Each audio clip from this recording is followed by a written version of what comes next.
Amigos hispanoamericanos, mis connacionales venezolanos.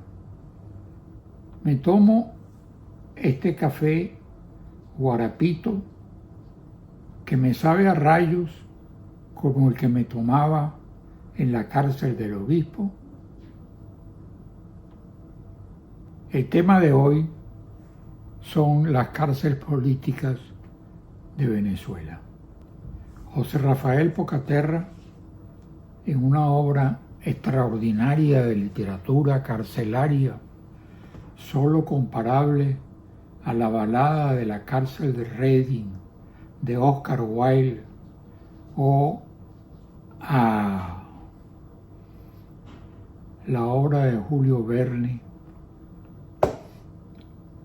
en que Julio desarrolla en el frente de una isla que está en Marsella, el castillo de If, la vida del preso Edmundo Dantes, el conde de Montecristo. Pero volviendo a la rotunda, la obra de Pocaterra, extraordinaria de literatura carcelaria, Las memorias de un venezolano en la decadencia, narra cómo en la rotunda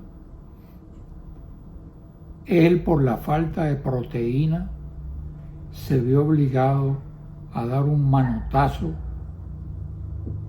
contra una paloma que se paraba en la reja de la ventana del obispo de la rotunda, y desesperado por la falta de proteína, se comió cruda, con pluma y todo, la paloma. Y que lo más triste fue después cómo el palomo macho venía a su reja a llorar la desaparición o muerte de la paloma. En esa obra, Pocaterra narra la muerte de mi tío abuelo Gustavo Bas Jordán, sencillamente porque Nereo Pacheco, el que administraba los venenos de Gómez, le dio a Gustavo, mi tío, vidrio molido. El gran humorista Pimentel, el Jobo Pimentel, editor y autor de la caricatura famosa de Gómez en su periódico Fantoches, que pinta a un turco gordo comiendo espaguetis, y la pregunta que hace esa caricatura de Fantoche es: ¿hasta cuándo Gómez, turco? Después Pimentel, cuando trabajaba en la gobernación de Caracas, ya en la democrática época de López Contreras, se encontró con Nereo Pacheco y este le pidió un puesto en la gobernación. Y el joven le contestó: apura tu paso, mijo, que voy muy apurado yo. Las cárceles de Betancur fueron primordialmente clandestinas cuando presidió la Junta Revolucionaria de Gobierno, y la famosa prisión del Trocadero, donde antes existía el nightclub de Pierre René de Loffre. A esas torturas de Rómulo se refiere el New York Times de la época. En el obispo, como estaba en el Guarataro, los presos a veces recibíamos arepas de los hermanos Álvarez, recién llegados de Valera. Los famosos hermanos Álvarez que fundan la primera arepera importante en Caracas y que luego se trasladan a la Gran Avenida y después a Chacaíto. Entre las cárceles de Pérez Jiménez conocidas, además del Obispo, Guacina y Zacupana. En mi calabozo del Obispo me acompañaban Rodolfo José Cárdenas, Hilarión Cardoso, Balmore Acevedo Amaya, José Camacho, y al lado de este calabozo había un pequeño calabozo llamado El Tigrito, al cual de vez en cuando asistía y permanecía en él Caldera, hasta que en un momento determinado, a pedido de la Nunciatura de Caracas, salió del obispo y de allí a Nueva York a suscribir con Betancourt y Jovito Villalba el pacto de unidad llamado Pacto de Punto Fijo. Al obispo llegó también Tarazona, el ordenanza de Gómez, especie de sirviente o de perro que dormía en el suelo mientras Gómez dormía en su chinchorro o en su cama. Pérez Jiménez, andino y astuto como el general Gómez, dedujo que el que podría saber el secreto de dónde estaban los reales de Gómez era Tarazona. Bajo engaño, porque Tarazona no era venezolano, sino colombiano de Pamplona. Como Tarazona tenía que ir a renovar su pasaporte venezolano al consulado en Cúcuta, lo contactó allí un grupo de la Seguridad Nacional, lo convencieron de que todavía era importante el gomecismo en Caracas y que en la época de Pérez Jiménez, de la misma orientación dictatorial del general Gómez, iba a ser bien recibido. Llegó Tarazona al Hotel Majestic de Caracas, que aún no había sido derribado, y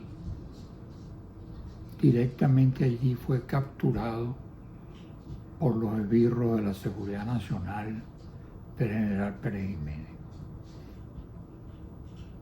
Pérez Jiménez había ordenado que averiguasen dónde estaba el tesoro de Gómez, ya que Gómez nunca sacó un centavo de Venezuela.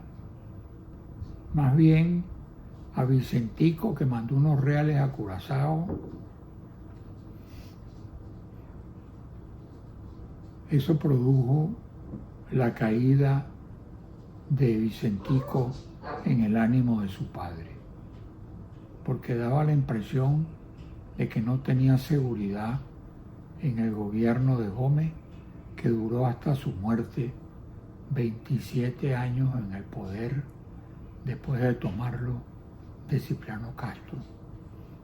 Francisco Pimentel, el Jobo, en un momento que llegó a la rotunda de tanto que le habían puesto preso, le pregunta en el registro de la entrada cuál es su profesión y no dice periodista ni caricaturista, dice profesión preso político. Pérez Jiménez, además de cárceles, hizo mucha obra de construcción civil y entre otras obras hizo el helicoide, no con la idea de que fuera un centro comercial cercano a la zona del Paraíso y a los Rosales y al Valle. En ese ínterin de esa zona, Pérez Jiménez pretendió hacer un centro comercial. Y en este momento, muchos de mis amigos están en la prisión del helicoide. Allí está Perkin Rocha, el abogado de más confianza de María Corina, y allí está la doctora San Miguel, considerada peligrosa por Maduro y sus secuaces, porque adquirió el respeto como abogada asesora de militares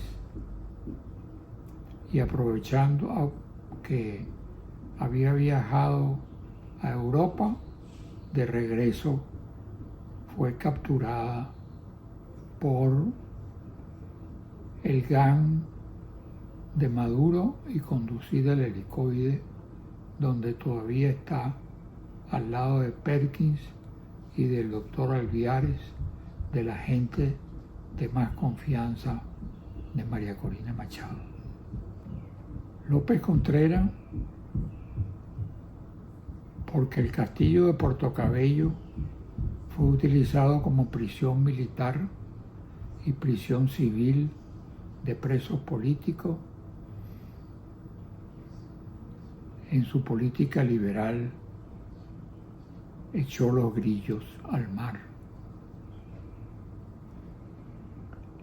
Esos grillos eran o sesentones u ochentones, dependiendo de la peligrosidad del preso por una posible fuga o dependiendo sencillamente de la inquina que contra él tuvieran los esbirros de Juan Vicente Gómez. Allí estuvo Gustavo Machado, allí estuvo el maestro Jovito Villalba, que en un momento determinado, cuando fue presidente de la Federación de Estudiantes de Venezuela, que estaba en la esquina de Miracielos, se preguntaba quién mandaba más en Venezuela, si Miracielos o Miraflores. Muchas gracias. Quiero darles las gracias por haber visto este video y por todos los videos que han visto, particularmente el de Lech Walesa, ejemplo para América Latina, y también la verdadera historia de María Corina, y también el video Imagínate lo que le dijeron al presidente Uribe en Miami. Si les gustó, denle el like y compártanlo, y que puedan seguirme también en TikTok, intitulado también Una Guayabera y un Café, y con eso me darán una gran satisfacción a mis 87 años, porque cuando uno está tan viejito, lo que uno quiere es permanecer en el aire, pero a la vez quedar en la tierra. Muchas gracias.